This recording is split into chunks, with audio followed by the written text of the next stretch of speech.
Assalamualaikum warahmatullahi wabarakatuh. Perkenalkan, kami dari kelompok 5 SSDRC saat ini akan menjelaskan mengenai penerapan metode resampling dan regresi logistik untuk memodelkan indeks standar pencemaran udara atau ISPU harian di Bandar Lampung.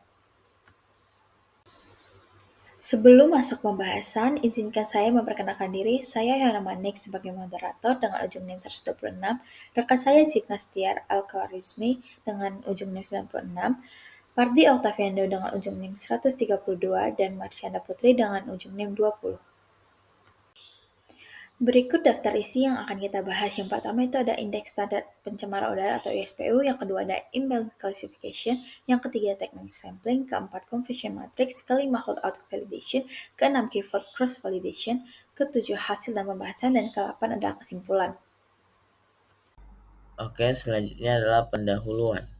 Pencemaran udara adalah salah satu masalah lingkungan yang serius di Indonesia, termasuk di Bandar Lampung.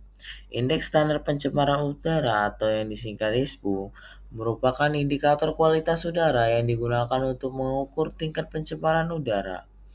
Pada tahun 2020, Kementerian Lingkungan Hidup dan Kehutanan atau yang disingkat dengan KLHK mengeluarkan Peraturan Menteri Nomor 14 Tahun 2020 tentang perhitungan dan pelaporan ISPU. Pada peraturan baru ini menetapkan perhitungan ISPU dilakukan terhadap 7 parameter, yaitu PM10, PM2,5, NO2, SO2, CO, O3, dan HC. Perhitungan ISPU dilakukan berdasarkan nilai ISPU batas atas, ISPU batas bawah, ambien batas atas, ambien batas bawah, dan konsentrasi ambien hasil pengukuran. Selanjutnya adalah imbalance classification. Imbalance classification atau klasifikasi data yang tidak seimbang merupakan suatu masalah klasifikasi di mana distribusi kelas target memiliki rasio yang berbeda jauh. Klasifikasi yang mengambil proporsi terbesar pada data tersebut disebut dengan kelas mayoritas, dan sebaliknya, yang mengambil proporsi terkecil disebut dengan kelas minoritas. Sulit untuk membuat sebuah prediksi pada dataset yang tidak seimbang, karena akan menimbulkan nilai bias yang tinggi. Untuk menangani kasus ketidakseimbangan data ini, didapat menggunakan beberapa teknik, salah satunya dengan teknik sampling. Selanjutnya, teknik resampling. Teknik resampling merupakan teknik pengambilan sampel berulang kali dari dataset yang sama baik dengan atau penggantian sampai model tersebut cukup terlatih untuk menghasilkan kinerja yang optimal. Metode ini dibagi menjadi dua, yaitu oversampling dan undersampling.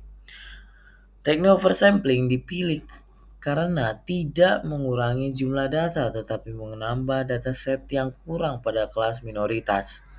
Smooth merupakan teknik oversampling yang memanipulasi data berbasis interpolasi.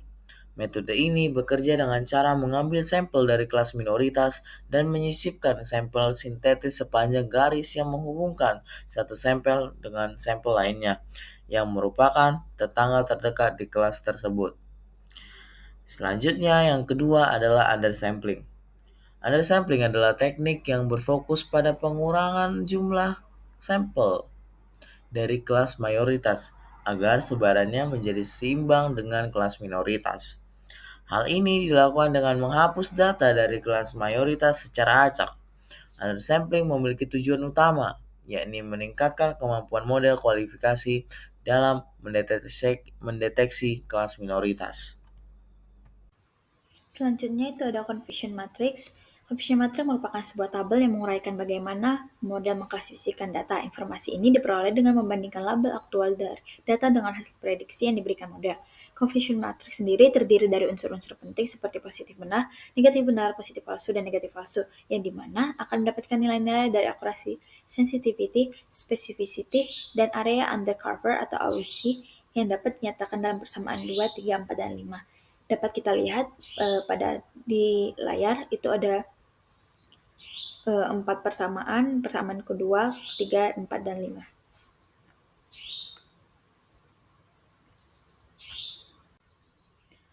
Kemudian hot validation. Pada kondisi terbatasnya data yang digunakan untuk training dan testing, diperlukan metode untuk mendapatkan hasil tingkat akurasi dari sebuah metode dan machine learning.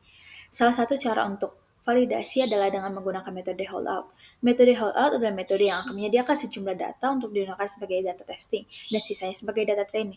Saat proses pengacakan data untuk dibagi sebagai data training dan testing, sangat mungkin terjadi overrepresented pada salah satu atau lebih klasifikasi. Dalam artian, bahwa klasifikasi tersebut dominan dibandingkan klasifikasi sehingga data training dan testing yang tercipta menjadi tidak representatif. Maka dari itu, diperlukan prosedur stratification holdout, di mana dengan prosedur ini dapat dijamin bahwa setiap klasifikasi dapat terwakili pada data training dan testing yang tercipta secara proporsional.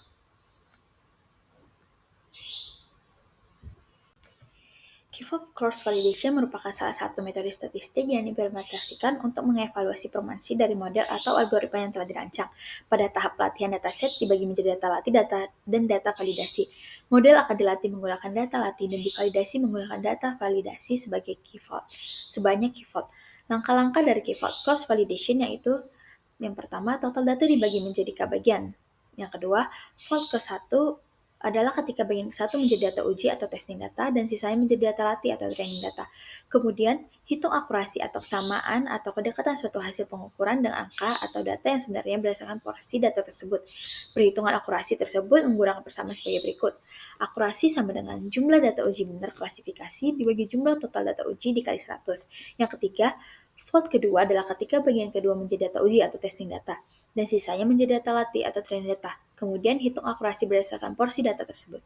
Yang terakhir, demikian seterusnya hingga mencapai fold ke K, hitung rata-rata akurasi dari K buah akurasi di atas. Rata-rata akurasi ini menjadi akurasi finalnya. Berikut merupakan hasil dari distribusi kategori ISPU. Ini adalah sebuah plot yang menunjukkan kategori ISPU beserta jumlah kemunculannya. Nah, sumbu X-nya ini menunjukkan kategori, sedangkan sumbunya ini akan menunjukkan jumlah kemunculannya.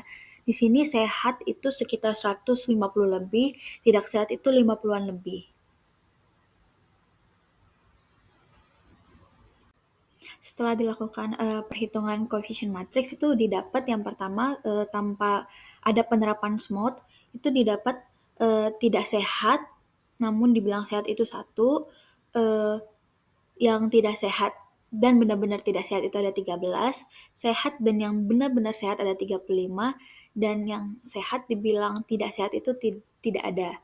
Nah, setelah dilakukan penerapan SMOD, didapat bahwa tidak sehat, dikatakan sehat itu ada satu, tidak sehat dan memang benar-benar tidak sehat ada 41, yang sehat dan yang benar-benar sehat ada 54, yang sehat namun dikatakan tidak sehat adalah sebesar 2.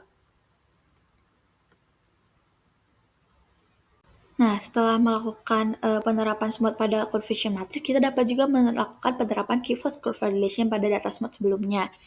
Kita dapat memvisualisasikannya sebagai box plot yang menunjukkan distribusi dari nilai-nilai akurasi dan iterasi gitu, serta titik menunjukkan nilai individu akurasi pada setiap iterasi tersebut. Nah, titik-titik sini akan menunjuk yang dimaksud sebagai titik-titik nilai individu akurasi pada setiap iterasinya. Sumbu X itu iterasi dan sumbu Y akurasi. Sekian yang dapat kami jelaskan dan terima kasih.